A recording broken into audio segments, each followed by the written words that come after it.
बस अब और क्या चाहिए। सुबह 5 बजे अलार्म बजा। सुबह आज बेमन से उठी, अंग अंग दर्द कर रहा था। 2 मिनट और लेट जाती हूँ, उसमें ही 10 मिनट निकल गए। आखिर 5:15 पर तो उठना ही पड़ा। अलसाए आंखों को खोला और बाथरूम में जाकर मुंह धोआए। फिर फटाफट किचन में गई, एक बर्नर पर पानी चढ़ाया, सास को गर्म पानी दिया, फिर सब्जियों को फ्रिज से निकाला। क्या बनाऊं, कल इसके लिए सोच नहीं पाई थी। कल अचानक से पास में रह रहा बुआ सास का परिवार आ गया। दिन अभी यही था। रात को वो देर तक बैठे, फिर उनके जाने में देर हो गई, फिर सोने में और सुबह आंख खुलने में। भिंडी बना लेती हूँ, ये सोचते ही लग गई भिंडी काटने में। सास आराम से गर्म पानी घूंट घूंट कर पी रही थी। मन में तो आया कह दे, मां जी आप सब्जी काट दे तो मेरी मदद हो जाएगी, पर हिम्मत नहीं हुई। रोज सोचती है पर कह नहीं पाती। शादी को 10 साल होने को जा रहे हैं, पर आज तक कहने की हिम्मत नहीं जुटा पाए। सुबह के आते ही सास ने किचन से संन्यास ले लिया। फटाफट सुबह ने भिंडी काटकर छोंक दी। इतने में बच्चों को उठाने का वक्त हो गया। एक तरफ सब्जी, दूसरे बर्नर पर चाय, तीसरे पर दूध चढ़ाकर बच्चों को उठाने चल दी। छोटे बच्चों को उठाओ, सहलाओ, लाड़ लड़ाओ, गोदी में बिठाकर पुचकारो, तब जाकर उठते हैं। उसमें भी 10 से 15 मिनट लग जाते हैं। मम्मी आज दूध नहीं पीना, आप पिला दो तो पी लूंगी। मन तो करता है अपने बच्चों को अपने हाथों से खिलाऊं, पर उसी वक्त गैस पर रखी सब्जी हिलानी थी, नहीं तो जल जाती। छोटी अपने आप पियो, मुझे और भी काम है। सुबह ने यूं ही बनावटी गुस्से में कहा। कभी कभी लगता है मैं अपने बच्चों को टाइम नहीं दे पाती, अब क्या करूं। शिखा ने फटाफट पराठे सेके और दोनों बच्चों को तैयार करके टिफिन पैक कर दिया। अरे मम्मी पानी की बोतल, हाँ वो तो यही रह गई। हड़बड़ी में सुबह ने वो भी भरी। 2 मिनट भी देर हो जाए तो बस रुकती नहीं है, फिर बच्चों को स्कूटी से इतना दूर छोड़ने जाऊं। सुबह चाय, ससुर जी अखबार का पन्ना पलटते हुए बोले। जैसे तैसे चाय दी और बैग लेकर दौड़ी। बच्चों को बस में बैठाकर बोझिल कदमों से घर आते हुए पार्क में टहल रही औरतों को देखकर उसका भी मन हुआ कि वो भी सुबह की ताज़ा हवा में टहले, पर अभी उसे नैतिक का टिफिन पैक करना था, नाश्ता बनाना था। घर आकर उसने रोज की तरह सास, ससुर, पति के लिए नाश्ता बनाया, फिर सारे बिस्तर समेटे, यहाँ वहाँ पड़े कपड़े उठाए, वॉशिंग मशीन में कपड़े लगाए, किचन के दूध दही के बर्तनों को खाली किया। उसने तसल्ली से बैठकर चाय भी नहीं पी कि तभी खबर मिली कि आज मेड नहीं आएगी, उसके पाँव में चोट लगी है। घर का काम निपटाने में वक्त लग गया। लंच बनाया, लंच का काम निपटा था कि बच्चों को लाने का वक्त हो गया। छोटी 1 बजे स्कूल से आती है, उसे लेकर आई, उसका खाना पीना किया, कपड़े बदले, बड़ी मुश्किल से उसे सुलाया था कि तभी बड़े बेटे को लाने का टाइम हो गया।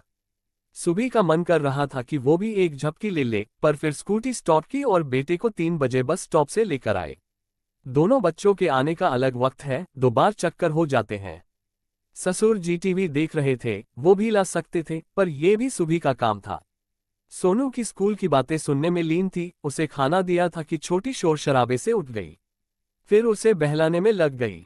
सुबह 4 बज गए, चाय का टाइम हो गया, बना दो। सुबह की सास पलंग पर करवट बदलते हुए बोली। सुबह तेज कदमों से किचन में दौड़ी और चाय चढ़ा दी। अपनी भी चाय का कप लेकर कमरे में आए। दोनों बच्चों की डायरी चेक की, उन्हें होमवर्क करवाया। छोटी का डिक्टेशन था, उसे स्पेलिंग याद करवाए। सोनू के कल मैथ्स का टेस्ट था, उसे समझाया। इसी में 6 बज गए। सास ससुर जल्दी खाना खा लेते हैं। एक बर्नर पर सब्जी चढ़ाई तो दूसरे पर बच्चों के लिए दूध। सीटी बजते ही आटा मला, बच्चों को दूध देकर तैयार किया और दोनों को ड्राइंग क्लास छोड़कर आए। आकर सास ससुर को खाना खिलाया, फिर बच्चों को लाने का वक्त हो गया। शाम को पार्क में चहलकदमी करती औरतों को देखकर उसका भी मन करता वो भी कुछ देर यहाँ रुके, सबसे बात करे।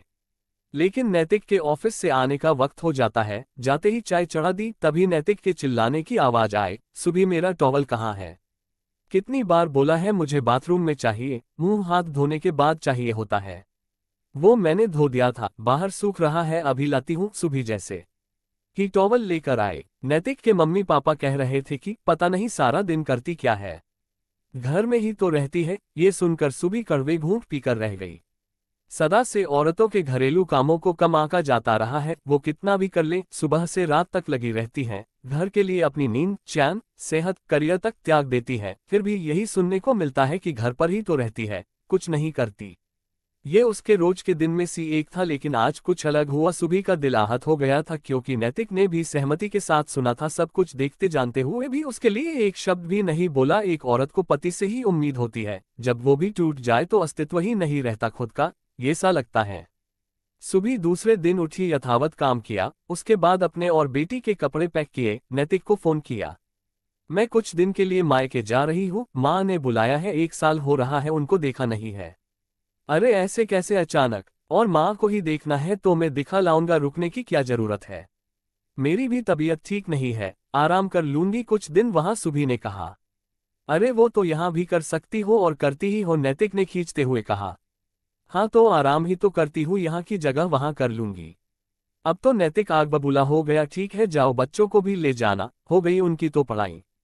गुड़िया को ले जा रही हूँ, स्कूल में बात कर ली है, सोनू के स्पोर्ट्स चल रहे हैं तो यही रहेगा, कहकर फोन काट दिया। जाते समय सास ससुर के पैर छुए और निकल गई। उन्होंने पूछना भी जरूरी नहीं समझा, बेटे से बात हो गई थी शायद तो गुस्से में देख रहे थे। पिछले 10 सालों में कभी कोई कसर नहीं छोड़ी थी घर के काम में, सभी की सेवा खुशामद करने में, लेकिन कभी प्यार के 2 बोल सुनने नहीं मिले, कभी पलट के नहीं बोला, ना आज हिम्मत थी, सो चुपचाप चली गई।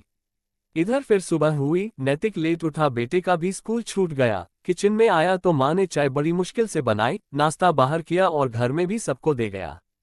जैसे तैसे सुबह का निपटा तो दोपहर के खाने की चिंता सास को सताने लगी। कहाँ तो मुंह सी निकलते ही हर चीज हाजिर हो जाती थी और अब दाल रोटी भी नहीं बन पा रही। दाल चावल बना लिए, वो ही सबने खाया। शाम को चाय, फिर डिनर, सो हालात खराब हो गई सासू माँ की। उस पर कपड़े साफ सफाई सी लेके हजारों काम घर में दिखने लगे, उसी घर में जिसमें कोई काम नहीं था सुबह के लिए। दूसरे दिन ससुर को छोड़ने जाना था बेटे को स्कूल और फिर लेने, जो उनको पहाड़ सा काम लग रहा था। बात बात पर सुबह का नाम चिल्लाते सभी फिर शांत हो जाते। 2 दिन बीत चुके थे। तीसरे दिन नैतिक शाम को लौटा तो मम्मी पापा के ही पास बैठ गया। पापा ने कहा, क्या हुआ बेटा, कोई काम ठीक से नहीं हो रहा है, ना टाइम से उठ पा रहा, ना सो पा रहा, ना ही पेट भर खा पा रहा हूँ, ऑफिस का काम भी पेंडिंग है, उधर बेटे के स्कूल से नोटिस आया है, होमवर्क नहीं हुआ है, हमारा भी यही हाल है, ना जाने बहू कब आएगी। सुबह के 2 दिन ना रहने से हमारी ये हालत हो गई है, और हम कहते हैं वो करती क्या है। नैतिक की आंखें भर आई थी। हाँ बेटा, बहू ने घर ऐसे संभाला था जैसे लगता था अपने आप ही सब हो रहा है। काम का बोझ उसी को समझ आता है जो ढोता है, करवाने वाले को जब समझ आता है जब वो करता है। हम सब ने अपनी जिम्मेदारी उसके ऊपर ही छोड़ दी, इसलिए काम की आदत ही छूट गई। वो हमारे हिस्से का भी काम कर रही थी बिना किसी शिकायत के। जा बेटा, उसे ले आ। दूसरे दिन नैतिक सुबह को ले आया, वो भी आ गई बिना कुछ कहे, क्योंकि घर की हालत क्या होगी उसको अंदाजा था, और नैतिक का लेने जाना भी गवाही दे ही रहा था।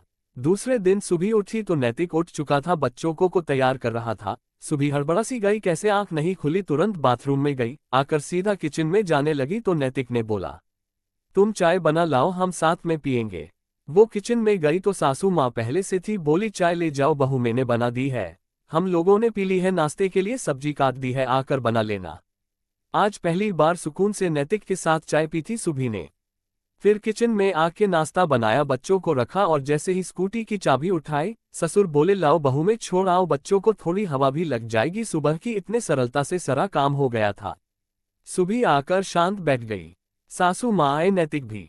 सासू माँ बोली, बहू हमें समझ आ गया है, वो जो तू बताना चाहती थी, अब से हम सब तुम्हारे साथ काम में हाथ बटाएंगे। हम भूल गए थे कि एक बहू के आने से हमारी जिम्मेदारियां बढ़ जाती है, खत्म नहीं होती, तू नौकरानी नहीं बहुरानी है। नैतिक ने कहा, कई बार हमने बोला है तुमको, तुम करती क्या हो, आज समझ आ गया है, ये घर सुचारू रूप से सिर्फ तुम्हारी बदौलत ही चलता है। तभी ससुर जी आ गए, बोले बहू आज हम सब अपनी जिम्मेदारी समझेंगे, जो बन सकेगा तुम्हारी हेल्प करेंगे। नैतिक ने सुबह से पूछा, बताओ तुम्हें क्या चाहिए। सुबह ने कहा, बस अब और क्या चाहिए। सुबह रो रही थी, सबकी आंखों में आंसू थे, लेकिन ये खुशी के आंसू थे। घर में सब समय रहते सब समझ गए, लेकिन बहुधा ऐसा नहीं होता, लेकिन उम्मीद करती हूँ जैसे इस कहानी में घर के सभी सदस्य एक गृहिणी की अहमियत समझ गए, इस तरह अगर हर घर में समझ जाए तो एक औरत भी अपने जीवन को शांति से, इज्जत से जी सके, अपने हाउसवाइफ होने पर खुश हो सके।